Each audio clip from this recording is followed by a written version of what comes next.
إن الحمد لله نحمده ونستعينه ونستغفره ونعوذ بالله من شرور أنفسنا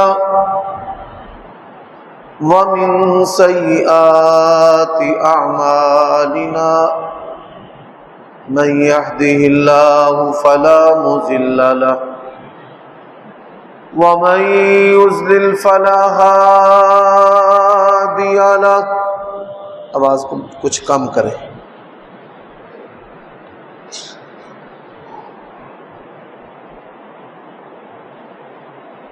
وأشهد أن لا إله إلا الله وحده لا شريك له وأشهد أن محمدا عبده ورسوله. أما بعد فإن خير الحديث كتاب الله وخير الهدي هدي محمد صلى الله عليه وسلم وشر الأمور محدثاتها وكل محدثة بدعة وكل بدعة ضلالة وكل ضلالة في النار.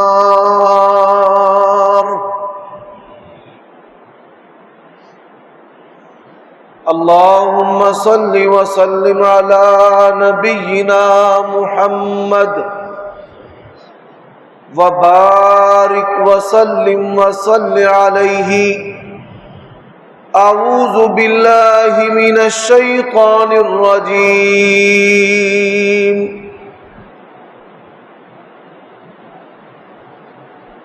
واعلموا أن فيكم رسول الله لو يطيعكم في كثير من الأمر لعنتم ولكن الله حبب إليكم الإيمان وزينه في قلوبكم وكره إليكم الكفر والفسوق والعصيان أولئك هم الراشدون.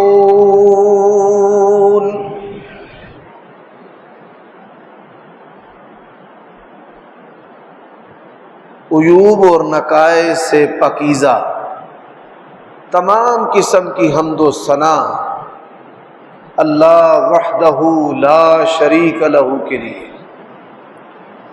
اور درود و سلام شفیع للمذنبین خاتم النبیین رسول کریم رؤوف الرحیم صلی اللہ علیہ وآلہ وسلم کی ذات اقدس پر. ہمارا یہ عقیدہ ہے کہ صحابہ کرام رضوان اللہ علیہ مجمعین کو اللہ تعالیٰ نے اپنے نبی کی رفاقت کے لیے پسند کیا ہے، اور تمام صحابہ کرام میں جس طرح خلافت راشدہ کی ترتیب ہے، اسی طرح ان کے فضائل کی بھی ترتیب ہے کہ نبی علیہ الصلوۃ والسلام کے بعد سب سے افضل ابو بکر رضی اللہ تعالی عنہ، ان کے بعد عمر بن خطاب رضی اللہ تعالی عنہ، ان کے بعد عثمان بن عفان رضی اللہ تعالی عنہ، اور ان کے بعد علی بن ابی طالب رضی اللہ تعالی عنہ. جس طرح ہم کسی بھی نبی کی ایسی فضیلت کے قائل نہیں کہ جس سے دوسرے کسی نبی کی توہین کا کوئی پہلو نکلتا ہو، اسی طرح ہم کسی صحابی کی ایسی برتری اور فضیلت کے قائل نہیں ہیں جس سے کسی بھی دوسرے صحابی کی توہین کا کوئی پہلو نکلتا ہو، خواہ وہ اشارتاً یا کنایتاً. ان کے بارے میں جدل و جدال اور جنگوں اور لڑائیوں کی جو باتیں پھیلائی گئی ہیں، اس کا مقصد نبی صلی اللہ علیہ وآلہ وسلم کی بعثت کو نعوذ باللہ ناکام کرنے کی کوشش ہے۔ آج کے خطبہ جمعہ میں عمر بن خطاب رضی اللہ تعالیٰ عنہ کے بارے میں چند باتیں آپ کی خدمت میں عرض کی جائیں گی۔ خلفائے راشدین میں دو ہستیاں نبی علیہ الصلوۃ والسلام کے سسر ہیں، اور دو ہستیاں نبی علیہ الصلوۃ والسلام کے داماد ہیں۔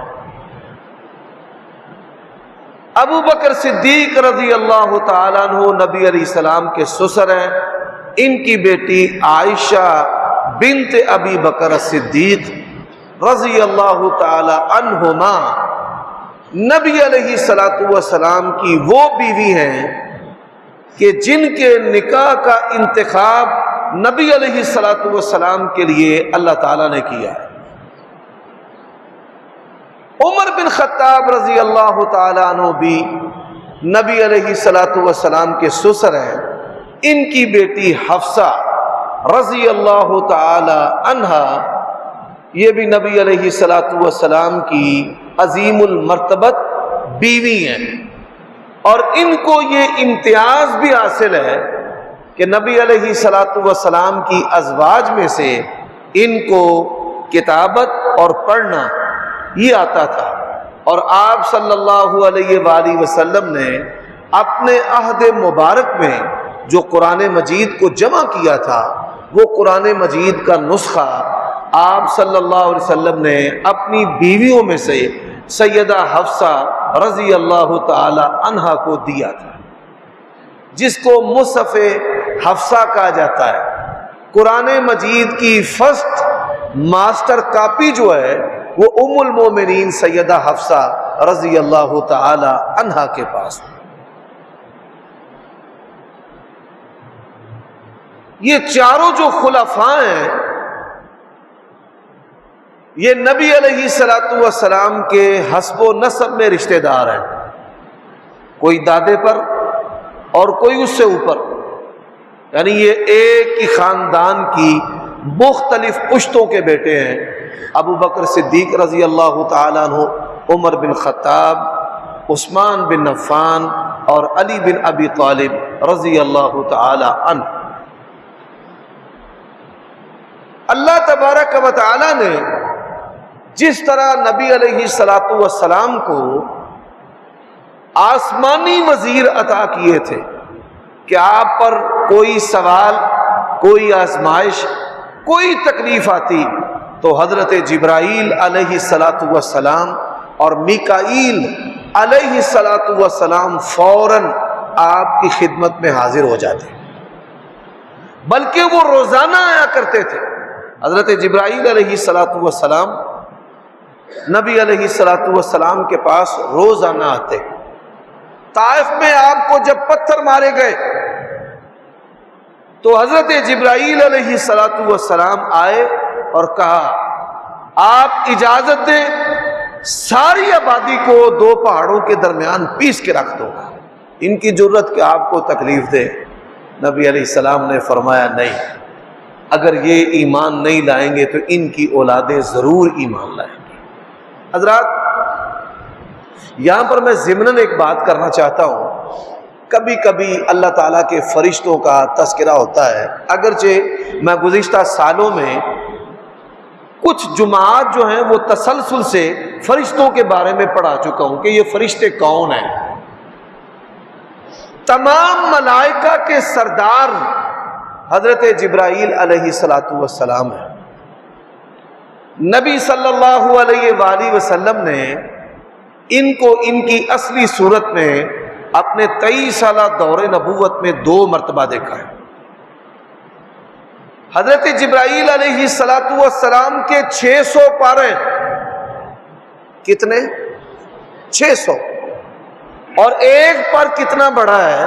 رسول اللہ صلی اللہ علیہ وسلم فرماتے ہیں ما بین المشرق والمغرب مشرق اور مغرب کے درمیان جتنا فاصلہ ہے اتنا ایک پر ہے حضرت جبرائیل علیہ السلام کا، اور ایسے اللہ تبارک و تعالی نے ان کو 600 پر عطا کیے۔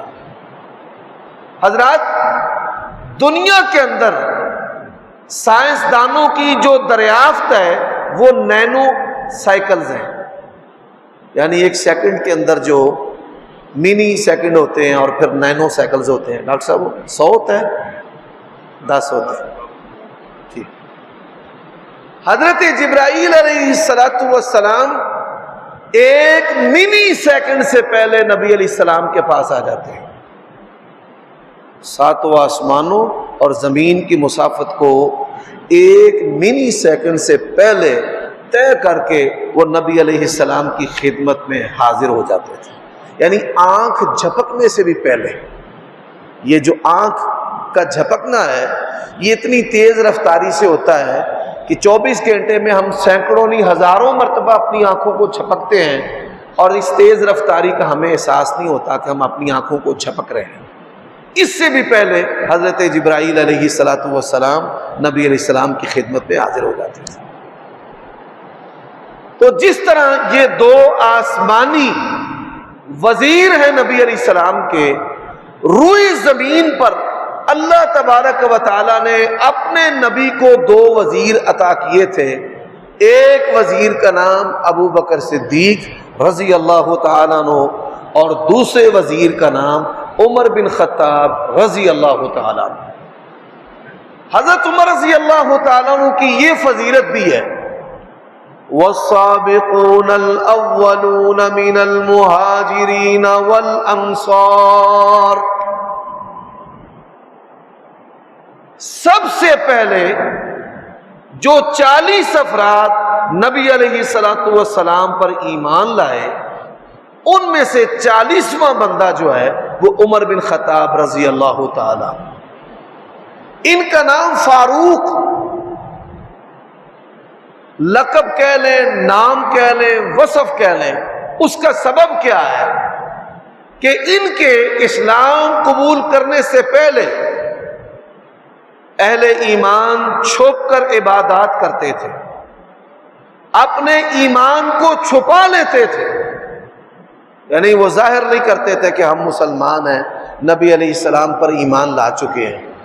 اور ان کے اسلام قبول کرنے کے بعد اللہ تبارک و تعالی نے ان کی دلیری کے ذریعہ حق و باطل میں فرق کر کے رکھ دیا کہ مسلمان بڑی دلیری کے ساتھ اپنے ایمان کا اظہار کرتے تھے، اور انہوں نے کہا یا رسول اللہ میرے کلمہ پڑھنے کا پھر کیا فائدہ ہے، اگر چھپ کر عبادات کرنی ہے، باہر نکل کر کھلم کھلا اپنے اسلام و ایمان کا ہم اظہار بھی کریں گے، عبادات بھی کریں گے۔ اور تلوار کو لہرا کر کہا قریش کے سارے چودھری سردار وڈیرے سن لو، میں نے نبی علیہ السلام کا کلمہ پڑھ لیا ہے، آج کے بعد جس نے اپنے بچوں کو یتیم کروانا ہے اور اپنی عورتوں کو بیوہ اور جو اپنے جوان بچوں کو گنوانا چاہتا ہے، میلی آنکھ کے ساتھ بھی دیکھا تو کاٹ کے رکھ دوں گا، خبردار نبی علیہ السلام کی طرف کسی نے آنکھ اٹھا کر بھی دیکھا تھا۔ تو اس کی وجہ سے ان کو نبی علیہ السلام اور صحابہ کرام اور امت مسلمہ عمر الفاروق کے نام، وصف اور لقب سے یاد کرتی ہے۔ حضرات، اللہ تبارک و تعالی نے ان کو بڑے اوصاف عطا کیے تھے۔ لوگوں کی طبیعتیں، بعض لوگ لوگوں کے سامنے بڑے نیک ہوتے ہیں لیکن اندر سے نیک نہیں ہوتے۔ اللہ تبارک و تعالیٰ یہ کرم کرتا ہے کہ ساری زندگی ان کے عیبوں پر پردہ ہی رکھتا ہے کہ ان کے گناہوں کو اللہ ظاہر نہیں کرتا۔ بعض لوگ ہیں جو بظاہر نیک ہوتے ہیں اور اللہ تبارک و تعالیٰ کچھ عرصہ کے بعد ان کی برائیوں کو لوگوں پر عیاں کر دیتا ہے۔ بعض لوگ بظاہر برے ہوتے ہیں لیکن حقیقت میں برے نہیں ہوتے۔ نبی علیہ السلام کا فرمان ہے کچھ بچوں کو اللہ تعالیٰ نے دودھ پینے کی عمر میں قوت گویائی عطا کی. ایک بوڑھی عورت اپنے بچے کو اٹھائے ہوئے ایک شہزادہ گزرتا ہے، اس کی دلکش سواری ہے، رعنائیاں نوکر و چاکر ہیں، تو کہنے لگی اے اللہ میرے بیٹے کو بھی ایسا بنا دے، اس کو مستقبل ایسا عطا کر. والدین تو چاہتے ہیں. تو وہ بچہ بول کر کہنے لگا یا اللہ مجھے ایسا نہ بنانا. پھر ایک بڑھیا عورت گزری جسے لوگ مار رہے تھے، ٹھٹا مذاق کر رہے تھے اس کا، تو اس نے کہا یا اللہ میرے بچے کو ایسے نہ بنانا. نبی علیہ السلام فرماتے ہیں کہ اس بچے نے کہا یا اللہ مجھے ایسا بنا دے. اس نے کہا، ماں نے اپنے بچے سے کہا کہ اس عمر میں تو کوئی نہیں بولتا، تو کیوں کر بول رہا ہے؟ بچے نے کہا میری ماں، اللہ تعالیٰ نے مجھے قوت گویائی عطا کی ہے. جو دنیا میں بہت اچھا اور بہت خوبصورت ہے، بہت اچھا اور بہت خوبصورت، اللہ کے ہاں وہ ناری ہے اور اس کی کوئی حیثیت نہیں ہے. اللہ کے ہاں وہ برا ہے، اور جو دنیا میں برا ہے، بڑی بری حالت میں ہے، اللہ تبارک و تعالیٰ کے ہاں اس کا بڑی اچھا مقام. اسلام ہمیں اس سے بھی آگے لے کر آیا ہے. اسلام کیا کہتا ہے؟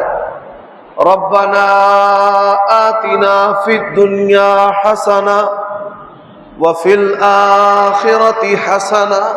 اے اللہ دنیا بھی اچھی عطا فرما اور آخرت بھی اچھی. اور نبی علیہ السلام کی جو دعائیں ہیں، ان دعاؤں میں سے ایک دعا ہے اے اللہ میرے ظاہر کو بہتر بنا اور میرے باطن، میری پوشیدگی کو میرے ظاہر سے بھی بہتر بنا. تو کمال یہ ہے کہ انسان کا ظاہر بہتر ہو اور اس کی جو پوشیدہ زندگی ہے وہ اس کے ظاہر سے بھی بہتر ہو. عمر بن خطاب رضی اللہ تعالی عنہ ان افراد میں اوپر والی لسٹ میں شامل تھے کہ جن کا اندر پاکیزہ تھا، جن کا اندر پاکیزہ تھا. اندر پاکیزہ کس آدمی کا ہوتا ہے؟ جو خلوت میں بھی جنسی گناہ کی سوچ نہ رکھتا ہو، فحاشی، عریانی، بے حیائی، خوبصورتی کی طرف میلان، لڑکیوں اور لڑکوں کی طرف میلان. یہ جو چیز ہے جس بندے کے اندر نہیں ہے، یقین جانیے کہ اس کا اندر پاکیزہ ہے. اللہ تبارک و تعالیٰ نے ان کو ایسا بنایا. عمر بن خطاب رضی اللہ تعالیٰ انہوں نے کبھی زمانہ جاہلیت میں نشے کا استعمال نہیں کیا، کبھی زمانہ جاہلیت میں وہ کسی ظلم کا حصہ نہیں بنے. یہ وہ اوصاف تھے ان کے طبعی اور معاشرتی، یعنی اللہ نے طبیعت ایسی بنائی تھی کہ جس کی وجہ سے اللہ تبارک و تعالیٰ نے ان کو نبی علیہ السلام کا وزیر منتخب کیا ہے. اور ان کے فضائل آپ یہ سن کر حیران ہوں گے. سب سے زیادہ نبی علیہ السلام کی خواب میں جو آنے والے صحابی ہیں وہ حضرت عمر رضی اللہ تعالیٰ عنہ ہے. خواب تو انسان کے اختیار میں نہیں ہوتی، خواب انسان کو کون دکھاتا ہے؟ اللہ تعالیٰ. اور یہ خوابیں اس کے بارے میں بھی آپ سن چکے ہیں کہ یہ 3 طرح کی ہوتی ہیں، ایک اللہ کی طرف سے اور ایک شیطان کی طرف سے اور ایک بدن کی بیماری. یہ ایک الگ موضوع ہے جو اس سے پہلے بیان ہو چکا ہے. پہلی خواب رسول اللہ صلی اللہ علیہ وآلہ وسلم فرماتے ہیں مجھے خواب کے اندر دودھ پیش کیا گیا، دودھ، میں نے دودھ پیا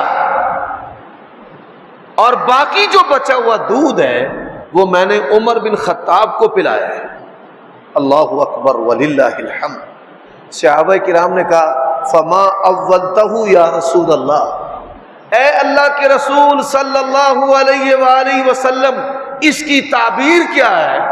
آپ نے فرمایا اس کی تعبیر جو ہے وہ دین اور علم ہے کہ نبی علیہ السلام کے بعد شریعت کے سب سے بڑے عالم حضرت عمر بن خطاب رضی اللہ تعالی عنہ. دوسری خواب آپ صلی اللہ علیہ وآلہ وسلم فرماتے ہیں میں نے دیکھا خواب میں کہ ایک پانی کا کنواں ہے، ابو بکر نے ڈول نکالے ہیں لیکن اس کے ڈول نکالنے میں، کنویں کا ڈول نکالنے میں ذرا کمزوری ہے۔ پھر عمر نے ڈول پکڑ لیا، اتنا پانی نکالا، اتنا نکالا کہ اس نے سیراب کر کے رکھ دیا۔ حضرات، اس خواب کی تعبیر عمر بن خطاب رضی اللہ تعالیٰ عنہ کا دور خلافت ہے کہ آج 21ویں صدی میں کافر بھی مجبور ہیں ان کے امور سیاست سے رہنمائی لینے۔ ذالک فضل اللہ یؤتیہ من یشاء۔ تیسری خواب، نبی علیہ السلام نے فرمایا اللہ تبارک و تعالیٰ نے خواب کے اندر مجھے کئی بندے دکھائے، ان کی جو قمیضیں تھیں، یہ شرٹس جو قمیضیں ہیں، کسی کی چھاتی تک تھی، کسی کے پیڑ تک تھی، کسی کے گھٹنوں تک تھی، کسی کے نیچے زمین تک، اور اس کی بڑی لمبی قمیض تھی، بہت لمبی۔ اس کی تعبیر کیا ہے؟ اس کی تعبیر ایمان ہے کہ اللہ تبارک و تعالیٰ نے حضرت عمر رضی اللہ تعالیٰ عنہ کو جو ایمان کا کمال عطا کیا تھا وہ اپنی مثال آپ تھے، اور یہی وجہ ہے رسول اللہ صلی اللہ علیہ وآلہ وسلم نے فرمایا کہ جس رستے پر عمر گزرتا ہے وہ رستہ جو ہے وہ شیطان چھوڑ دیتا ہے۔ یہ ایمان کے کمال کی وجہ سے۔ حضرات، کسی بھی واقعہ کے بارے میں لوگ باتیں کرتے ہیں، اور ایک آدمی بات کرنے کی کوشش کرتا ہے تو اس سے پہلے کوئی آدمی بات کرتا ہے تو کہتا ہے یار تو نے تو میرے منہ کی بات لے لی ہے کہ میں یہ بات کرنے ہی والا تھا کہ تو نے بات کر دی۔ حضرت عمر رضی اللہ تعالیٰ عنہ کے دل و دماغ میں کچھ ایسی باتیں چلتی تھی کہ اللہ تبارک و تعالیٰ نے آسمان سے اس کی موافقت جو ہے وہ نازل کی، جن میں اب دیکھیے غیرت، ہماری عورتیں ہوں اور کافر ہماری عورتوں کو دیکھیں، میری غیرت گوارا نہیں کرتی۔ اللہ اکبر۔ آج لوگ زبانیں اٹھا کر بات کرتے ہیں، آسمان سے حکم آ گیا یا ایھا النبی قل لازواجک وبناتک ونساء المؤمنین یدنین علیہن من جلابیبہن۔ پردے کے احکام جو ہے وہ آسمان سے نازل ہو۔ ابھی چند دن قبل میں نے ایک ویڈیو دیکھی ہے کہ انڈونیشیا میں قرات کا مقابلہ ہو رہا تھا۔ ایک عورت جو ہے، ایک نوجوان لڑکی 18-20 سال کے قریب اس کی عمر ہوگی، وہ جب مائک پر آئی تو اسے کہتے ہیں کہ اپنا پردہ اتار، تب تو مقابلے میں شرکت کر سکتی ہے۔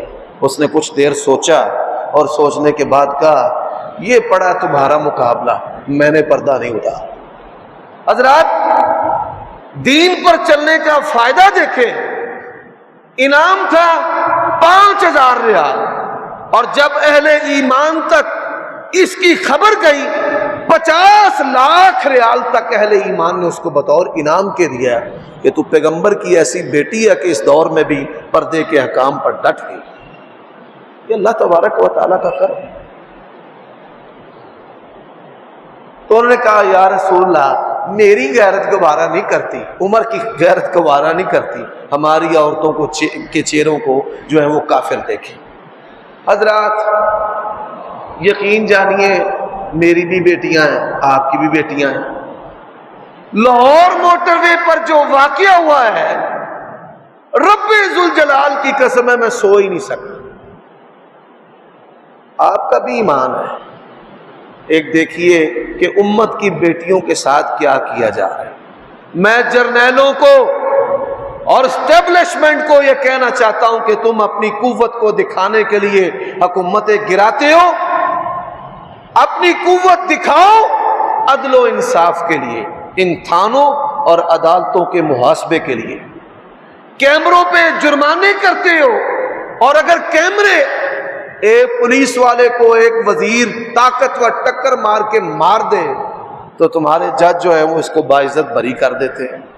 یہ دوہرا نظام ہے، اور یہ دوہرا نظام ہی قیامت کا آغاز ہے کہ جس معاشرے میں امیر کے لیے قانون اور ہو، غریب کے لیے قانون اور ہو۔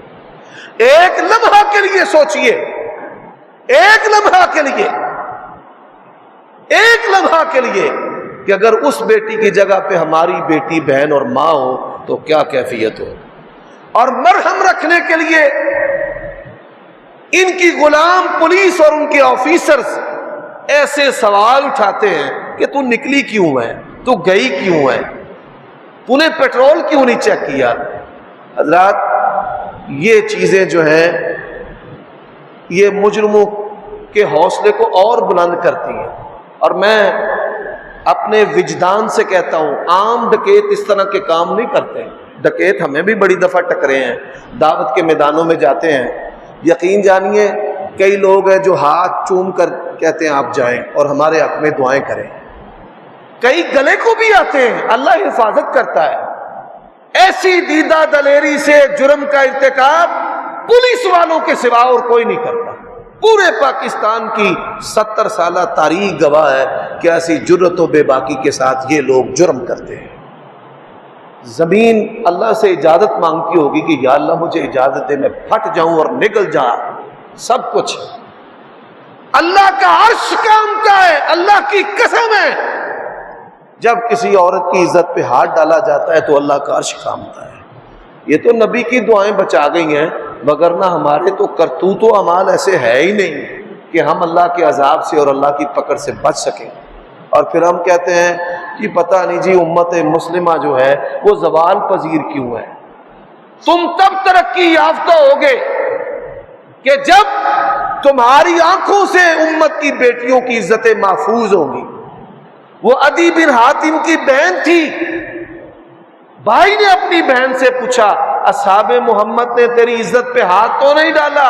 اس نے کہا خاموش، ہوش سے بات کرنا، تیری چار دیواری میں میری اتنی عزت محفوظ نہیں تھی جس طرح اصحاب محمد میں میری عزت محفوظ تھی۔ ہم انہی کی اولادیں ہیں، ہم انہی کے بیٹے ہیں کہ جن کے شرم و حیا سے لوگوں نے کلمہ پڑھ کے اسلام کو قبول کیا ہے۔ کیا ہو گیا تمہیں؟ حضرات لوگ بڑی باتیں کرتے ہیں سعودیہ کو، آج کل ارطغرل ڈرامہ چل رہا ہے، ہر دوسرا تیسرا نہ سعودیہ پہ تنقید کر رہا، کرو بھائی، لیکن اگر یہ واقعہ سعودیہ میں ہوتا یقین جانیے شاید صبح بھی طلوع نہ ہوتی اور مجرموں کو کیفر کردار تک پہنچا دیا جاتا ہے۔ جرنیلوں کی عزت پہ اگر کوئی بات کرتا ہے اٹھا لیتے ہیں، اور پیغمبر کی بیٹیوں اور ان کی عزتوں پہ جب لوگ ہاتھ ڈالتے ہیں تمہاری غیرت کدھر چلی جاتی ہے؟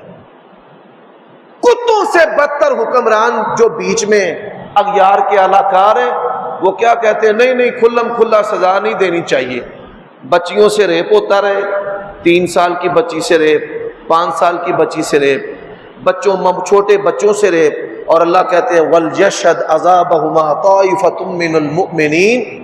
ایک کھوپڑی اترے، ضیاء کے دور میں کوڑے لگے تھے، 10 سال کسی کی جرت نہیں ہوئی تھی، تو یہ میڈیا اگر دکھائے کھوپڑیاں اڑتی ہوئی، اللہ کی قسم ہے اتنی ہیبت قائم ہوگی کہ کسی کی جرت نہیں ہو کہ وہ ایسے کام کر سکے۔ لوگ بامر مجبوری اپنے گھروں سے نکلتے ہیں، یا الہی یہ تیرے سادہ لو بندے کدھر جائیں، ہے درویشی بھی عیاری ہے، سلطانی بھی عیار۔ جامعہ میں آپ کو ایک واقعہ سناتا ہوں، جامعہ کی طرف سے میری ڈیوٹی لگی کہ فلاں علاقے میں آپ کے بڑے مداحین ہیں اور وہاں جائیں، گندم کے موسم ہے، میں چلا گیا۔ اب جامعہ کی گاڑی تھی، جامعہ کا ڈرائیور تھا، جامعہ کا عملہ تھا، اور مجھے انہوں نے فرنٹ سیٹ پہ بٹھایا ہوا۔ پولیس والوں نے ہمیں ناکے پہ کھڑا کر دیا، گاڑی کے کاغذ دکھاؤ جی، دکھا دیے، ڈرائیونگ لائسنس دکھاؤ، دکھا دیا، سارے شناختی کارڈ دکھاؤ، وہ بھی دکھا دیے، اب انشورنس دکھاؤ۔ ہم نے کہا انشورنس کیا ہے؟ ہمیں تو ایسا پتہ نہیں کہ کوئی نیا قانون آ گیا کہ انشورنس کے کاغذ بھی ساتھ رکھنے ہیں، تو بتا دے، رہنمائی کرے تاکہ ہم بھی وہ کاغذات جو ہیں وہ ساتھ رکھ لیں۔ وہ کہتا ہے یہ نا کوڈ ورڈ ہے، جب کاغذات پورے ہوں نا تو پھر خرچے پانے کے لیے کہتے ہیں کہ انشورنس کے کاغذ دکھاؤ۔ میں نے کہا یہ گاڑی بھی زکوٰۃ کے پیسوں کی ہے اور زکوٰۃ اکٹھی کرنے کے لیے عشر اکٹھا کرنے کے لیے نکلے ہیں، جے تانوں زکوٰۃ لگ جاندی ہے تے لے لو۔ اچھا وہ نا زکوٰۃ لینے کے لیے بھی تیار ہو گیا، اپنے افسر کو کہتا ہے سر جی سانو زکوٰۃ لگ جاندی ہے۔ اس نے نا بڑی ننگی گاندیاں اس کو دی، پتہ نہیں ہمیں دی کہ اس کو دی، انہوں نے کہا جان دینا مولویوں نو، جان چھڑائے نہ دیکھو۔ یہ حالت ہے، یہ حالت ہے ہمارے قانون نافذ کرنے والے اداروں کی۔ آپ ہرمن لیں، شراب لیں، عورت بدکار ساتھ بٹھا لیں، سارے ناکوں پہ 200 400 500 کی خیرات کرتے چلے جائیں، لوگ ہمارے سامنے کرتے ہیں، دہی جاؤ لنگی جاؤ، دہی جاؤ لنگی جاؤ، یہ ہمارے قانون نافذ کر۔ ناکوں کی قیمت ہے، جی ٹی روڈ دا فلانا ناکا 50,000 رات دا، فلانا لاکھ روپے رات دا تے فلانا 2 لاکھ رات دا، اور یہ سارے پیسے اوپر تک جاتے ہیں۔ اور مجھے بتاؤ بے شرمو، تم ہی نے ساہیوال میں بچوں کے سامنے ماں کو مارا تھا نا، کسی سول ادارے نے تو نہیں مارا تھا، تم ہی لوگوں نے مارا تھا نا۔ اب تم ہی کیا بچوں کے سامنے ماں کے ساتھ جو ریپ ہوا ہے ان کو سزا دو گے؟ کبھی بھی۔ اللہ نے کہا ہے وَلَكُمْ فِي الْقِصَاصِ حَيَاةٌ يَا أُولِي الْأَلْبَابِ، او عقل والو تمہارے لیے قصاص کے اندر ہی زندگی ہے، قصاص کے بغیر کوئی زندگی نہیں۔ ڈر جاؤ اس وقت سے کہ جب یہ غریب لوگ اٹھیں اور تمہیں امراء کو اور یہ سرمایہ داروں کو اور یہ جاگیرداروں کو اور قانون نافذ کرنے والوں کو نگل جائیں، اس وقت سے ڈر جاؤ۔ اللہ تبارک و تعالیٰ کی لاٹھی بڑی بے آواز ہے۔ میں یہ CCPO لاہور جو ہے اس کو کہتا ہوں اس وقت سے ڈر کہ تیری بیٹی پہ یہ وقت نہ آ جائے، ڈر جاؤ اس وقت سے کہ تمہاری بیٹیوں پہ یہ وقت نہ آئے۔ اللہ کی لاٹھی بڑی بے آواز ہے، وہ پکڑ لیتا ہے۔ اس نے کہا ان بطش ربک لشدید۔ ہماری مسجد میں ایک عورت جمعہ پڑھتی ہے، بڑی پردہ دار، ذکر اذکار، وہ میرے گھر والے کہتے ہیں کہ یہ پتہ نہیں کہاں سے آتی ہے، بڑی ہم سے بھی بڑھ کر اللہ تعالیٰ کی خشیت میں مگن رہتی ہے، روتی رہتی ہے۔ اسے پوچھا کیا مسئلہ ہے؟ اس نے بتایا کہ میں جادو کیا کرتی تھی، جادو، لوگ مجھے گھروں میں بلاتے تھے آج فلانے آنا ہے، جادو کی وہ نا چوکی لگاتی تھی زمین کے اوپر، پخانہ وغیرہ گندی چیزوں سے، اور جو اس میں داخل ہوتا ہے بیمار ہو جاتا ہے۔ کسی گھر والوں نے اپنے دشمن رشتہ دار کے لیے جس سے حسد تھا اسے بلایا کہ تو بھی چوکی لگا دے ہمارے گھر۔ وہ کہتی ہے مجھے کیا پتا تھا کہ میں اس کا شکار ہونے والی ہوں۔ 2 بیٹے تھے، 2 صرف 2، 5 بیٹیاں 2 بیٹے۔ وہ بیٹے کھیلتے کھیلتے اس گھر میں چلے گئے اور وہاں پہنچے، 7 دن کے بعد وہ مر گئے۔ اللہ نے پکڑ لیا۔ ان بچ میری مخلوق کو تکلیف دیتی ہے، ناحق میری مخلوق کو تکلیف دیتی ہے۔ کتے کو تکلیف دینا میرے رب کو گوارا نہیں ہے، بلی کو تکلیف دینا میرے رب کو گوارا نہیں ہے۔ بلی کو بھوکا باندھا تھا، نبی علیہ الصلوۃ والسلام نے فرمایا اللہ نے جہنم رسید کر دیا۔ وہ رب، وہ رسول، وہ دین جس میں بلی کو تکلیف دینا گوارا نہیں ہے، وہاں آدم کی بیٹیوں سے حوا کی بیٹیوں کے ساتھ یہ درندگی کرنا میرے رب کو گوارا نہیں ہے۔ حضرات، اللہ تبارک و تعالیٰ نے عمر بن خطاب کے قدموں کو ایسا رکھا تھا، وہ جہاں سے گزر جاتے تھے اس علاقے کے بھیڑیے اور بکریاں بھی اکٹھی رہتی تھی۔ ایک آدمی مسلمان ہوا عمر بن خطاب کے دور میں، بہت بڑا یہودی عالم تھا، تورات کا عالم تھا۔ مسلمان کیسے ہوا؟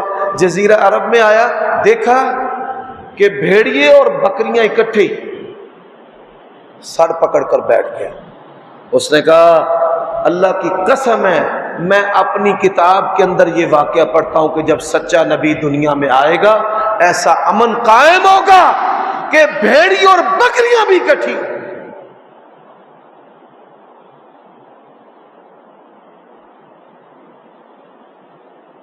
ہمیں رہزنوں سے گلا نہیں، تیری محافظی کا سوال ہے. سانو چوراں تو نہیں ڈر، سانو پولیس والوں تو ڈر ہے.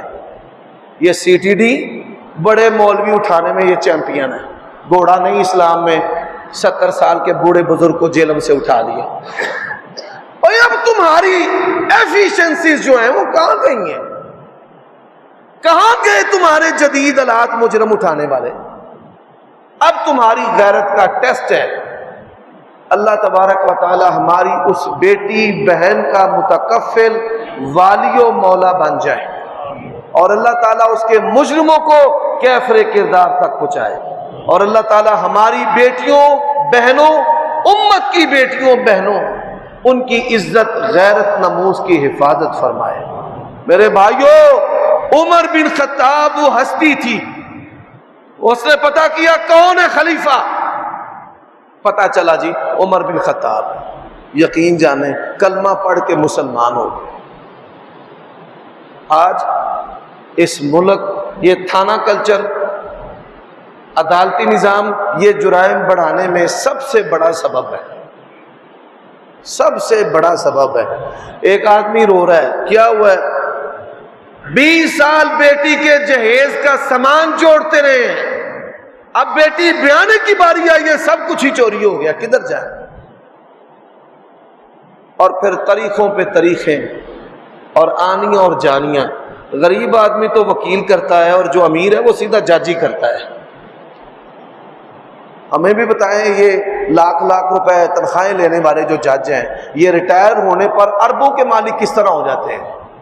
یہ جرنیل لاکھ لاکھ ان کی تنخواہ ہے، یہ ریٹائرڈ ہونے پر آسٹریلیا کا جزیرہ کس طرح خرید لیتے ہیں؟ ہمیں بھی بتا دیں. اللہ تعالیٰ ان لوگوں کے شر سے امت کو محفوظ رکھے. اللہ پاکستان کی حفاظت فرما.